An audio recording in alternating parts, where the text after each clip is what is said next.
We want to welcome our viewers to Brad and Carol's Breakfast Nook. Tensions are particularly high this morning as we anticipate an intense matchup. You're absolutely right, Bill. If you've not been following these two, last night there was a serious flare-up regarding a lasagna that was overcooked. Most would agree that Brad did not behave in a conduct becoming someone as seasoned as him. Indeed, Bill, it was the addition of that seasoning comment that led to the crying and the shouting in front of the children. I don't think it's me simply being dramatic when I say that this morning's event could be described as a grudge match. Absolutely, Bill, and Carol is arriving now. The time-honored ritual of going through the physical motions of sportsmanship before the battle begins.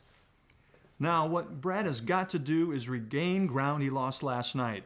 It'll be interesting to see what he does. This is a tough opponent, and frankly, I think Brad's going to need to play a nearly flawless game here to come out on top. You ever notice when you text LOL, it looks like a little guy drowning? Huh. Help me. Now, Craig, this kind of joke is a maneuver that would have worked on Carol several years ago, but she's really been working on beefing up her defense. You're spot on there, Bill. And who are you LOLing with at 6:30 in the morning? Conversely, this is a strategy that Carol has been using since her college days, and yet it still remains effective. Jenny from work. Oh, Jenny from work? Huh. She sounds really funny.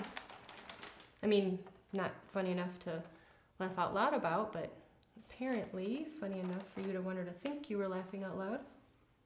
And with that, Carol secures what could modestly be described as a confident lead. On the contrary, Carol, I just like to let people know that I often feel like I'm drowning around here. You and I both know, Bill, that this is an endurance game. Brad trying to gain back minor points with cryptic one-liners may please the cheap seats, but it's not an effective long-term strategy for cutting into this massive deficit. That's right, Craig, and it's worth pointing out for those that don't know that Carol was in fact a poetry major in college. So, if he wants to travel down this road, in my opinion, he's entering the proverbial battle of wits, armed with nothing but a loaf of bread he's confused for a sword. And she's a dragon that has no gluten allergies. That's right, Craig. I might take this moment to point out that I have a cousin who is celiac, and it is no laughing matter.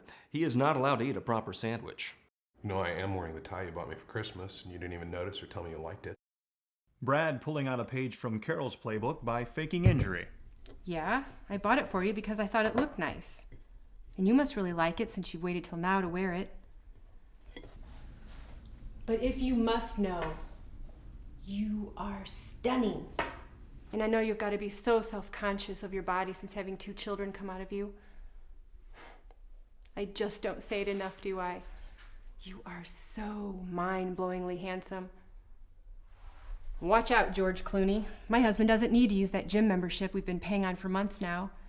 This goes to show you that despite the fact that faking injury is resented by most fans, it is an essential part of strategy in the modern game, and it shows no signs of going anywhere. However, it does require skill to pull off properly.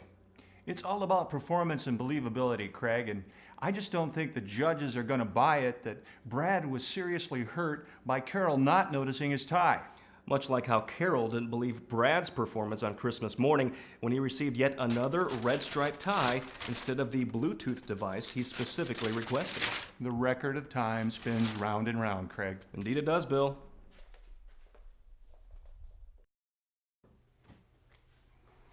Looks like Brad is moving in for a big play. Probably not an advisable move under these conditions and considering his lackluster performance thus far. Listen, Carol, about last night, I was an idiot.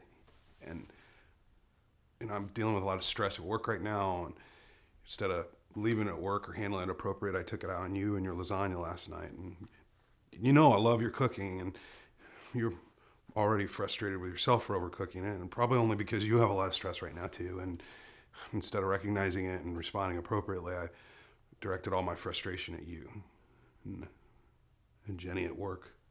And I'm not in love with her. I'm not in lust with her. Matter of fact, she kind of grosses me out. She's got this thing she does with her hair. Well, it's not really important. What's really important is that I'm in love with you, and I find you beautiful. And I don't really care about ties one way or another, which is probably why I need you to pick them out for me, because otherwise I'd wear the same one to work every day and people would start noticing.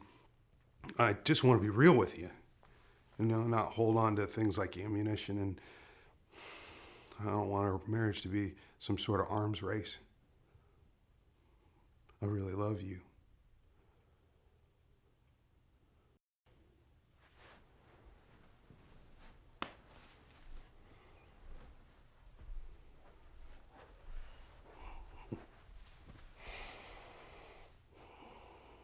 And the crowd goes wild.